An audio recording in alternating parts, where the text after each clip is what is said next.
Bonjour à toutes et à tous, bienvenue sur KTV Quizy FM le 106.9. Vous en avez pris l'habitude maintenant, c'est le temps de parole. Un temps de parole en direct à la radio et à la télévision. Un temps de parole consacré à Jean-Claude Pastorelli. Alors, à Mayotte, vous le connaissez peut-être pas, il est bien connu du côté de Nice. Jean-Claude Pastorelli, bonjour.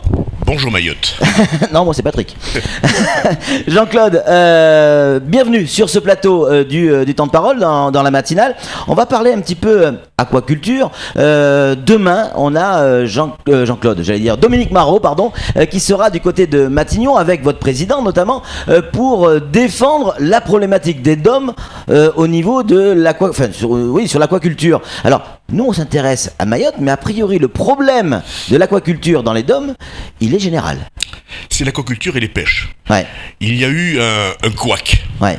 un phénomène étrange où l'administration centrale parisienne et l'administration de Bruxelles, européenne, se sont mal entendus ou n'ont pas apprécié le calendrier. Et pendant 2 ans, eh bien, les aides nationales s'arrêtent, mais les aides européennes ne démarreront que dans 2 ans. Le timing n'est pas bon. C'est comme si dans une société, le service comptabilité se mettait en congé pendant 2 ans ou 18 mois, ouais. Et puis ils disent non mais pas de problème, dans 18 mois nous sommes de retour, nous paierons les factures dans 18 mois. Sauf qu'entre-temps, l'entreprise aura été mise en faillite. Et c'est ce qui s'est passé pour Aquamag, mais aussi pour ailleurs. C'est ce qui s'est passé pour l'ensemble des DOM. Alors c'est vrai pour les crevettes de la Guyane, c'est vrai pour la Martinique, la Guadeloupe, la Réunion, les pêcheurs de la Réunion, etc. Alors, quand les fonctionnaires font des boulettes, et qu'ils le reconnaissent, et c'est le cas, moi je suis plus que confiant, je sais que demain on nous annoncera une bonne nouvelle et qu'on aura trouvé l'exception qui permettra à la France de faire ce qui est interdit, mais qu'elle fera tout de même parce que... C'est elle qui fait les lois. Qui fait les lois, les défait et en refait d'autres.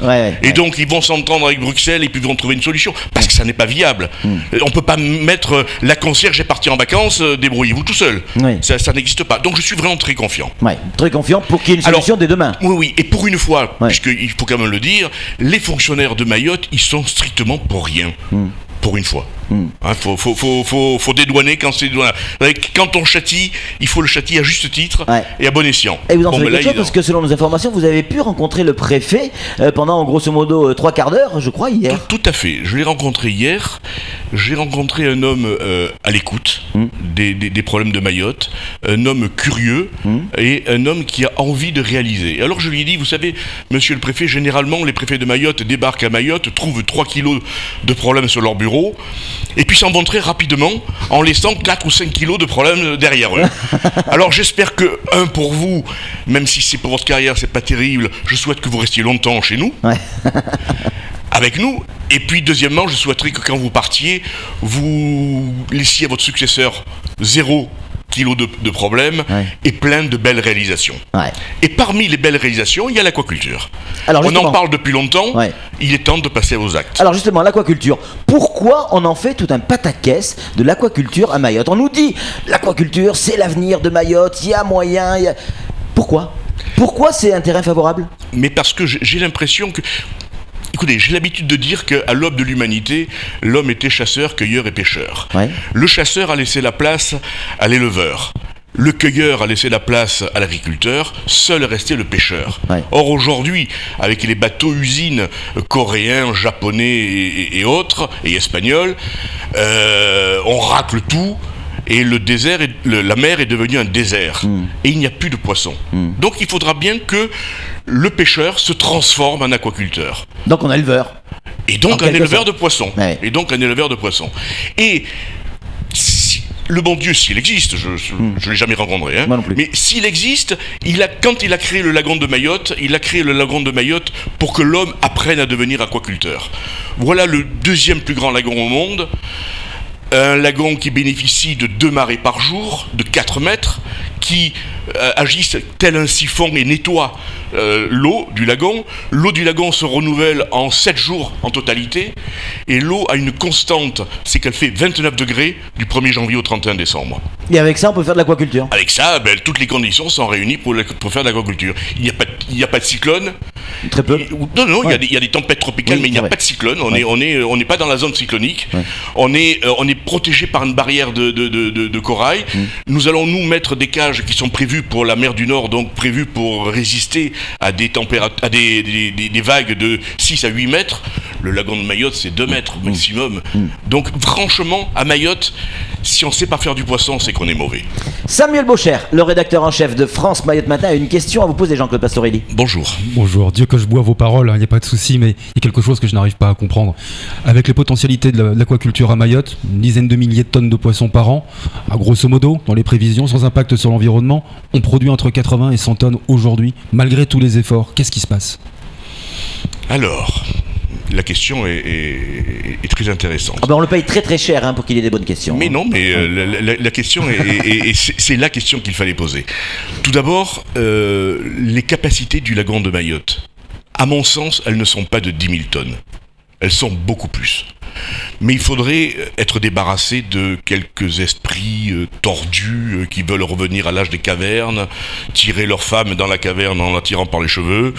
Je veux parler de quelques écologistes ou naturalistes qui hantent le parc marin, qui sont plus des ayatollahs qu'autre chose. Donc, comme je vous ai dit, le lagon de Mayotte, qui est le seul lagon au monde qui génère sa propre oxygène, qui a une richesse et une puissance incroyable, peut produire beaucoup plus que les chiffres que vous avez annoncés. Et ensuite, Mayotte peut également avoir un développement de l'aquaculture en dehors du lagon. Je pense, ce que moi j'appelle bêtement le lagon extérieur, c'est-à-dire bande de l'iris, ou les élébans, où on peut, là aussi, faire de l'aquaculture hauturière cette fois-ci, mais en grande quantité. Moi, je pense que Mayotte peut devenir le grenier à poissons de la France et de l'Europe. Grenier à poissons tropical, naturellement, mais le grenier à poissons de notre pays. C'est de la promo que vous faites, là, ou vous le pensez sincèrement ? Non, pas du tout, je le pense sérieusement. À partir du 21 mai, la France importe tout le poisson qu'elle consomme. Tout le poisson qui est consommé en France à partir du 21 mai est importé. La France a toujours investi dans l'aquaculture. Depuis le général de Gaulle jusqu'à tous les présidents de la République qui sont suivis, ont tous investi dans l'aquaculture. On a eu le CNESO, puis l'Ifremer, etc., etc. Plein de zinzins qui ont fait de la recherche fondamentale avec des réussites extraordinaires. Or, en application, en France, en aquaculture, rien. Les jeunes ingénieurs français peuplent les fermes aquacoles du monde entier.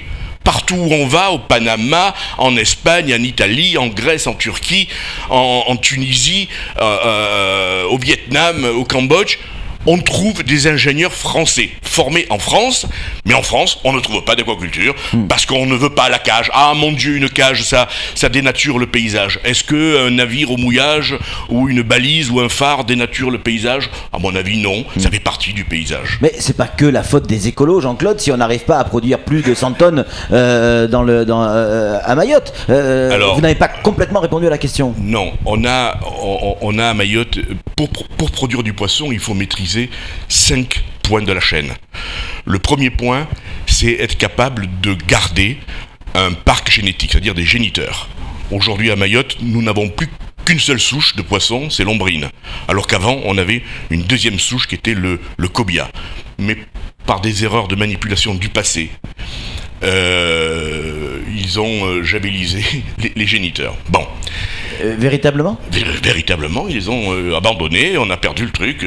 On va essayer dans les jours à venir de recommencer. J'ai appelé mon ami le professeur Benetti à Miami, qui va nous envoyer des œufs, qui va nous envoyer des étudiants pour redémarrer une filière cobia à Mayotte. La préfecture, je fais une toute petite parenthèse, la préfecture a lancé ces derniers mois un audit sur Aquamail. Aquamail, c'est l'instrument qui gère les closeries. Donc je vous disais que il fallait contrôler 5 éléments. Premier, c'est d'avoir le patrimoine génétique. Deuxième, c'est être capable de faire reproduire Monsieur Poisson avec Madame Poisson. Ensuite, il faut savoir les faire grossir.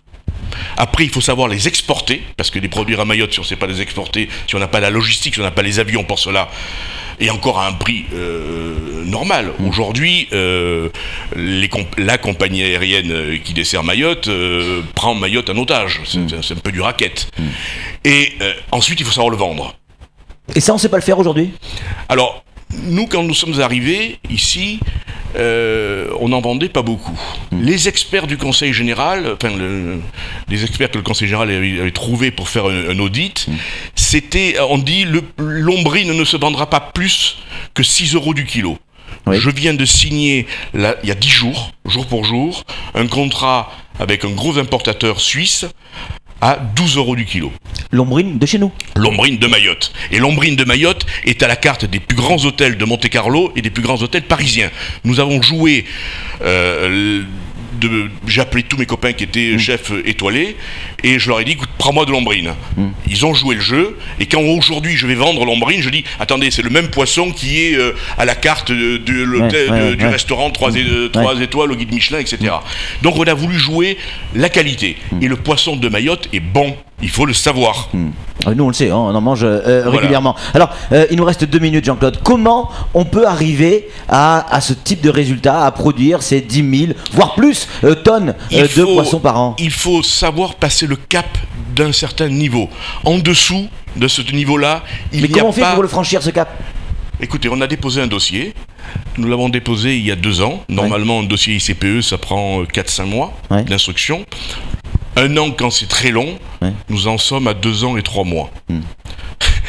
Monsieur le préfet m'a dit qu'il allait regarder ça personnellement. Les remarques qui nous sont faites sont absurdes, je vous ai dit, on nous dit « Qu'avez-vous prévu en cas de cyclone ?» Ben non, monsieur, j'ai rien à prévoir parce que nous ne sommes pas en zone cyclonique. Et ainsi de suite. Il y a des réflexions tout à fait... vous savez, Mayotte pourrait être le paradis si elle conjuguait les avantages de l'Afrique et les avantages de la France. Et c'est un peu... Mais ça va changer, je suis confiant. Mais c'est un peu pour l'instant l'enfer parce que ça conjugue les inconvénients de l'Afrique et les inconvénients de la France. Mais aujourd'hui, vous êtes optimiste, Jean-Claude? Moi, vous y croyez? Vous pensez qu'on peut arriver et à sortir, à exploiter la mer qui nous entoure et à en vivre largement? Moi, je suis optimiste. Je suis optimiste et peut-être que c'est grâce à vous. Chaque fois que je rencontrerai quelqu'un qui s'opposera au projet, accordez-moi un débat avec cette personne ici.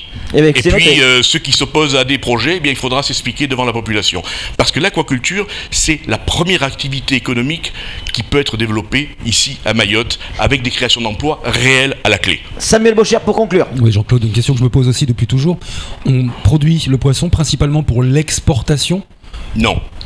Non. On n'en voit pas beaucoup sur le marché local. Nous avons passé un accord tacite, mais toujours respecté. Un aquaculteur industriel comme nous ne peut pas vivre seul. C'est clair, net et précis, nous en sommes conscients. Nous ne pouvons vivre que si nous sommes entourés d'un tissu dense d'aquaculteurs artisanaux, familiaux. Et à ces aquaculteurs familiaux, papa, la maman et le gamin ou le cousin ou le neveu qui travaillent sur les cages, à cela on réserve le marché local. Et ce que nous faisons aujourd'hui, si en période de Ramadan il manque de poissons, nous leur en vendons à un prix moins cher. Et si demain ils produisent plus, on les prendra pour les apporter sur le marché international. Jean-Claude Pastorelli, merci beaucoup d'être venu sur ce plateau. Merci. Je retiens que si demain j'ai un problème avec un ayatollah écologiste, je peux l'amener ici pour en débattre en public. Voilà, mais vous l'amenez pas fort, hein, parce que... Le problème, c'est qu'il viendra pas. Mais si, il y en a. Non, mais on lui lancera un défi. En donnant le nom, prénom et ici. Voilà. C'est fini pour ce temps de parole. Merci Jean-Claude Pastorelli. On y voit plus clair. Fait du bien, un petit peu de... Merci et permettez-moi de souhaiter à Mayotte une bonne journée. Merci Jean-Claude Pastorelli. C'est tout pour ce temps de parole. Tout de suite, la suite de ce programme.